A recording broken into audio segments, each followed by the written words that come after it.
Oliver Twist, or The Parish Boy's Progress, by Charles Dickens. Chapter 46. The Appointment Kept.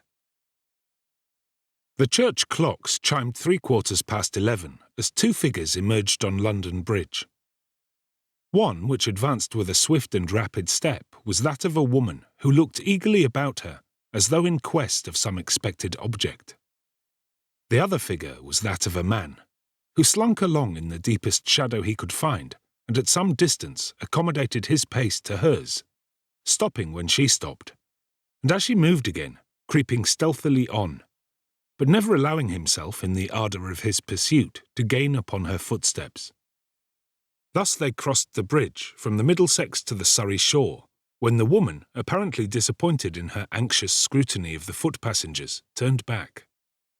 The movement was sudden, but he who watched her was not thrown off his guard by it, for shrinking into one of the recesses which surmount the piers of the bridge, and leaning over the parapet the better to conceal his figure, he suffered her to pass on the opposite pavement. When she was about the same distance in advance as she had been before, he slipped quietly down and followed her again. At nearly the centre of the bridge she stopped. The man stopped too. It was a very dark night. The day had been unfavourable, and at that hour and place there were few people stirring. Such as there were hurried quickly past, very possibly without seeing, but certainly without noticing either the woman or the man who kept her in view. Their appearance was not calculated to attract the importunate regards of such of London's destitute population as chanced to take their way over the bridge that night, in search of some cold arch or doorless hovel wherein to lay their heads. They stood there in silence, neither speaking nor spoken to by anyone who passed. A mist hung over the river, deepening the red glare of the fires that burnt upon the small craft moored off the different wharfs, and rendering darker and more indistinct the murky buildings on the banks. The old smoke-stained storehouses on either side rose heavy and dull from the dense mass of roofs and gables, and frowned sternly upon water too black to reflect even their lumbering shapes. The tower of old St. Saviour's Church and the spire of St. Magnus, so long the giant warders of the ancient bridge, were visible in the gloom. But the forest of shipping below bridge and the thickly scattered spires of churches above were nearly all hidden from sight. The girl had taken a few restless turns to and fro, closely watched meanwhile by her hidden observer, when the heavy bell of St. Paul's tolled for the death of another day. Midnight had come upon the crowded city. The palace, the night cellar, the jail, the madhouse, the chambers of birth and death, of health and sickness, the rigid face of the corpse and the calm sleep of the child, midnight was upon them all.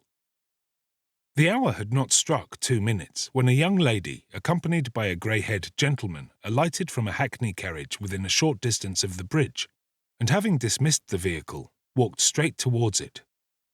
They had scarcely set foot upon its pavement when the girl started and immediately made towards them. They walked onward, looking about them with the air of persons who entertained some very slight expectation which had little chance of being realized, when they were suddenly joined by this new associate. They halted with an exclamation of surprise, but suppressed it immediately, for a man in the garments of a countryman came close up, brushed against them indeed at that precise moment. "Not here," said Nancy hurriedly. "I am afraid to speak to you here. Come away, out of the public road, down the steps yonder." As she uttered these words and indicated with her hand the direction in which she wished them to proceed, the countryman looked round and, roughly asking what they took up the whole pavement for, passed on. The steps to which the girl had pointed were those which, on the Surrey bank and on the same side of the bridge as St. Saviour's Church, form a landing stairs from the river. To this spot the man bearing the appearance of a countryman hastened unobserved, and after a moment's survey of the place, he began to descend. These stairs are a part of the bridge. They consist of 3 flights. Just below the end of the second going down, the stone wall on the left terminates in an ornamental pilaster facing towards the Thames. At this point the lower steps widen, so that a person turning that angle of the wall is necessarily unseen by any others on the stairs who chance to be above him, if only a step. The countryman looked hastily round when he reached this point, and as there seemed no better place of concealment, and the tide being out there was plenty of room, he slipped aside with his back to the pilaster, and there waited, pretty certain that they would come no lower, and that even if he could not hear what was said, he could follow them again with safety. So tardily stole the time in this lonely place, and so eager was the spy to penetrate the motives of an interview so different from what he had been led to expect, that he more than once gave the matter up for lost, and persuaded himself either that they had stopped far above, or had resorted to some entirely different spot to hold their mysterious conversation. He was on the point of emerging from his hiding-place and regaining the road above, when he heard the sound of footsteps, and directly afterwards of voices almost close at his ear. He drew himself straight upright against the wall, and scarcely breathing, listened attentively. "This is far enough," said a voice, which was evidently that of the gentleman. "I will not suffer the young lady to go any farther. Many people would have distrusted you too much to have come even so far. But you see I am willing to humour you." "To humour me?" cried the voice of the girl whom he had followed. "You're considerate indeed, sir. To humour me? Well, it's no matter." "Why, for what?" said the gentleman in a kinder tone. "For what purpose can you have brought us to this strange place? Why not have let me speak to you above there where it is light and there is something stirring, instead of bringing us to this dark and dismal hole?" "I told you before," replied Nancy, "that I was afraid to speak to you there. I don't know why it is," said the girl, shuddering, "but I have such a fear and dread upon me tonight that I can hardly stand." "A fear of what?" asked the gentleman, who seemed to pity her. "I scarcely know what," replied the girl. "I wish I did. Horrible thoughts of death and shrouds with blood upon 'em, and a fear that has made me burn as if I was on fire have been upon me all day. I was reading a book tonight to while away the time, and the same things came into the print." "Imagination," said the gentleman, soothing her.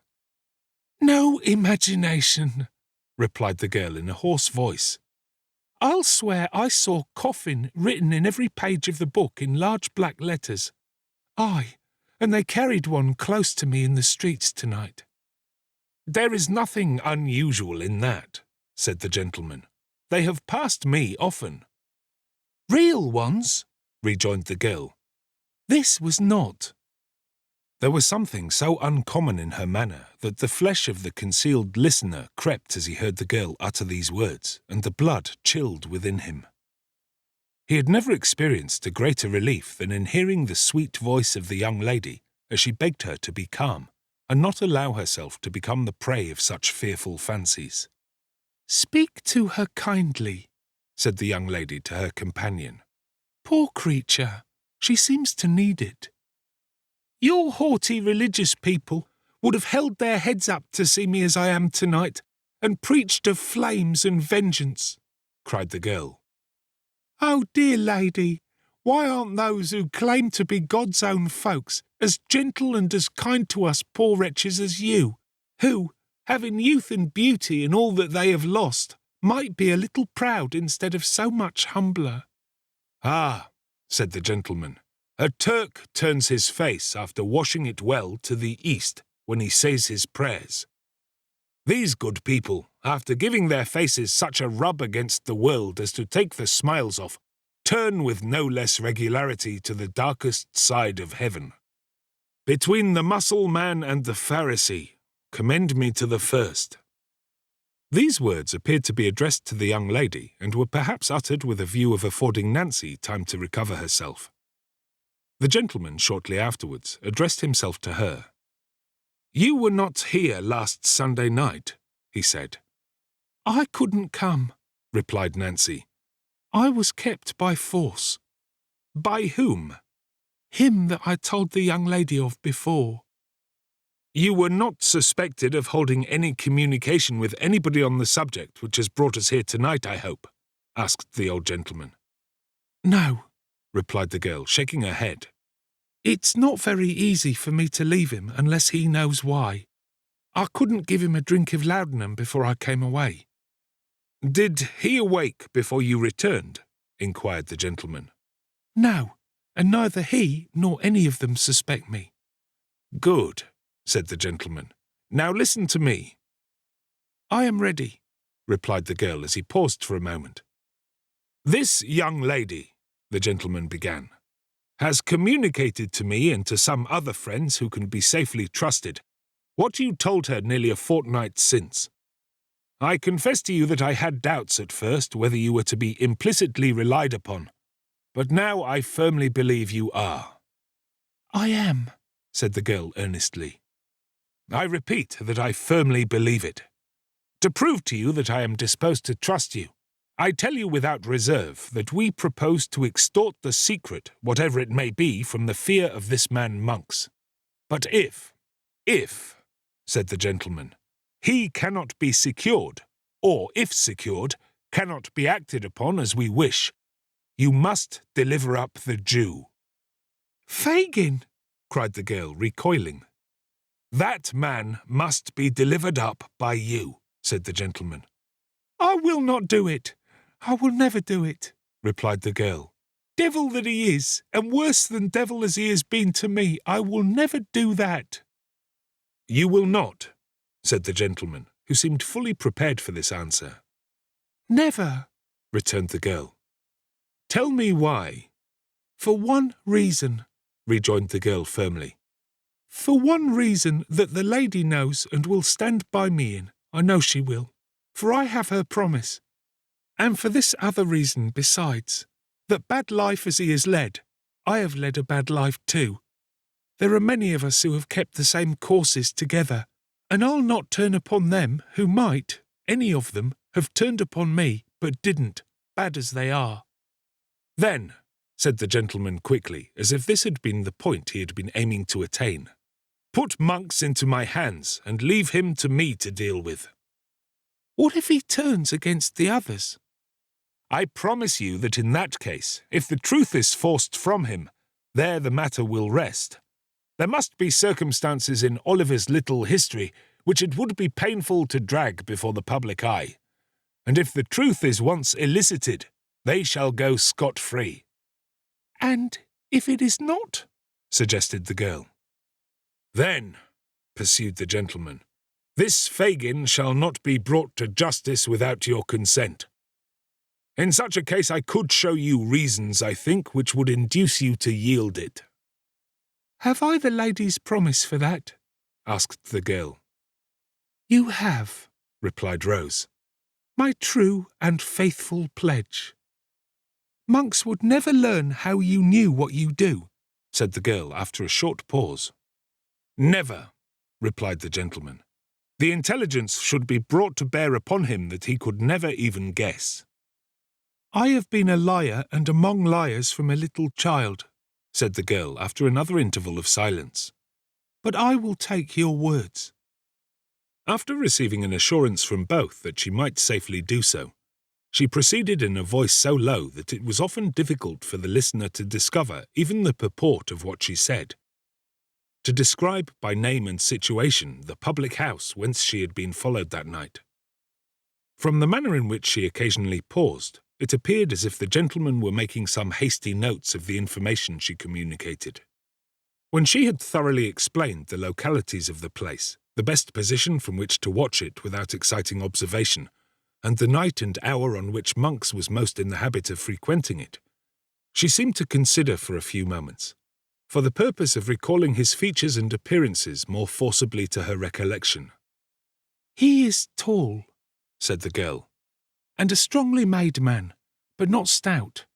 He has a lurking walk, and as he walks constantly looks over his shoulder, first on one side and then on the other. Don't forget that, for his eyes are sunk in his head so much deeper than any other man's that you might almost tell him by that alone. His face is dark, like his hair and eyes, and although he can't be more than 6 or 28, withered and haggard.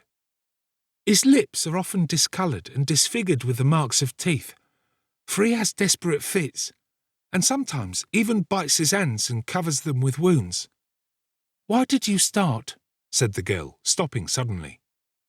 The gentleman replied in a hurried manner that he was not conscious of having done so, and begged her to proceed.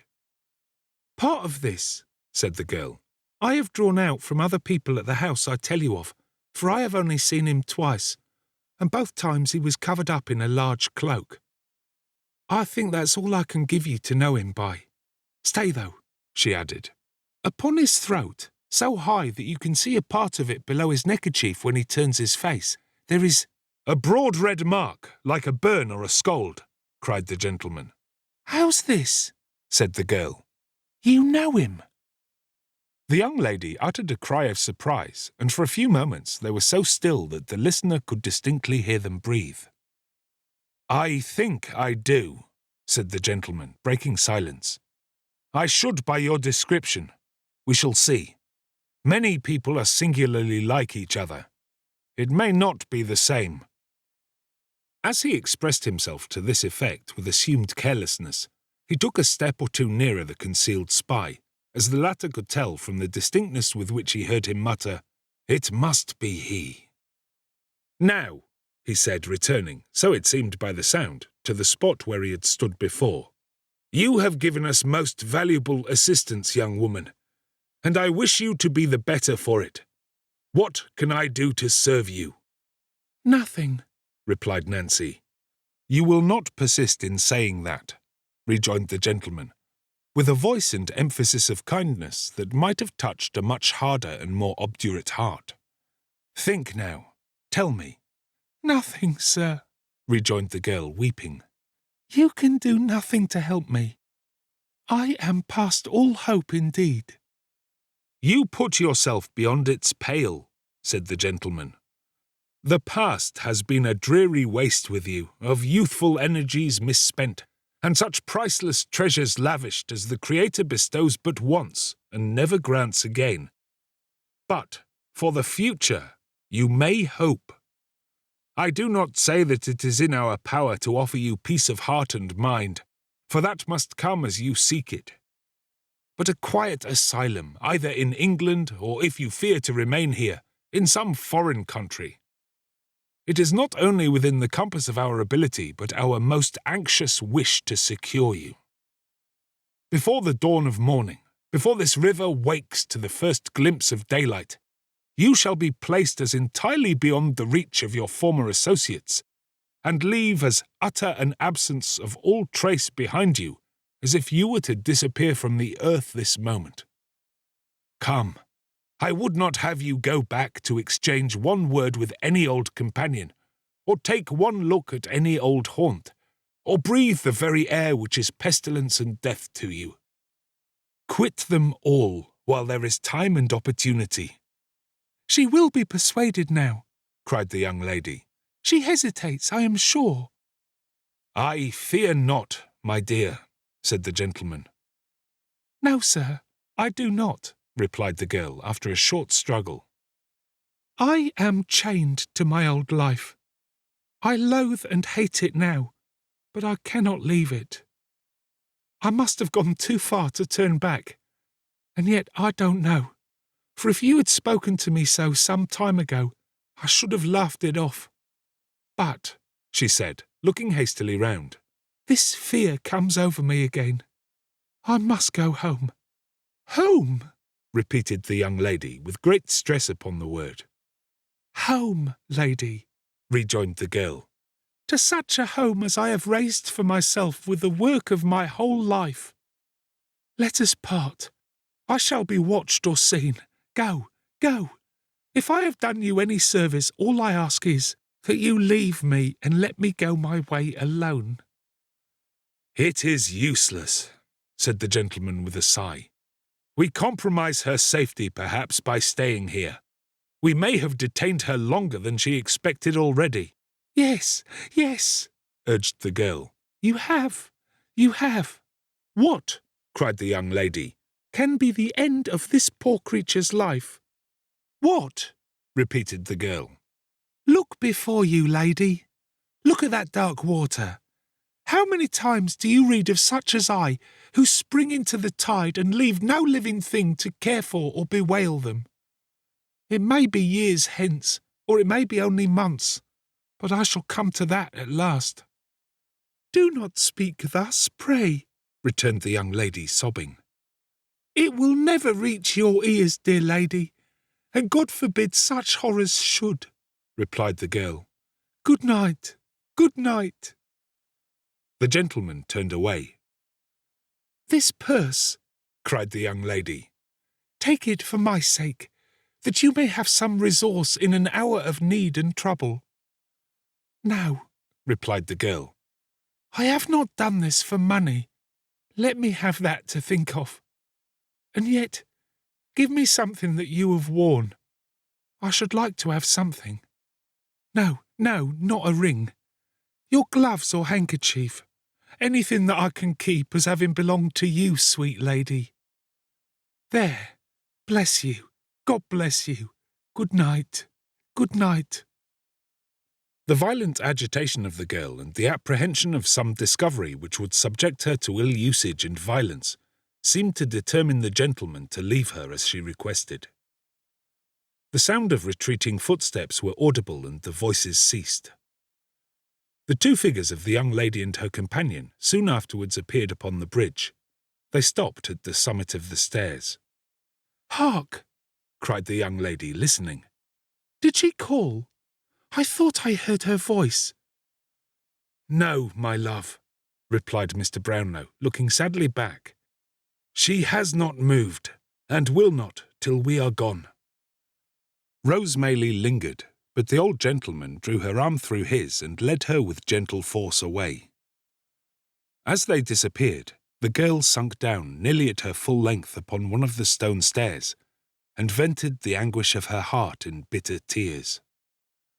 After a time she arose, and with feeble and tottering steps ascended the street. The astonished listener remained motionless on his post for some minutes afterwards, and having ascertained with many cautious glances round him that he was again alone, crept slowly from his hiding-place, and returned, stealthily and in the shade of the wall, in the same manner as he had descended. Peeping out more than once when he reached the top, to make sure that he was unobserved, Noah Claypole darted away at his utmost speed, and made for the Jew's house as fast as his legs would carry him.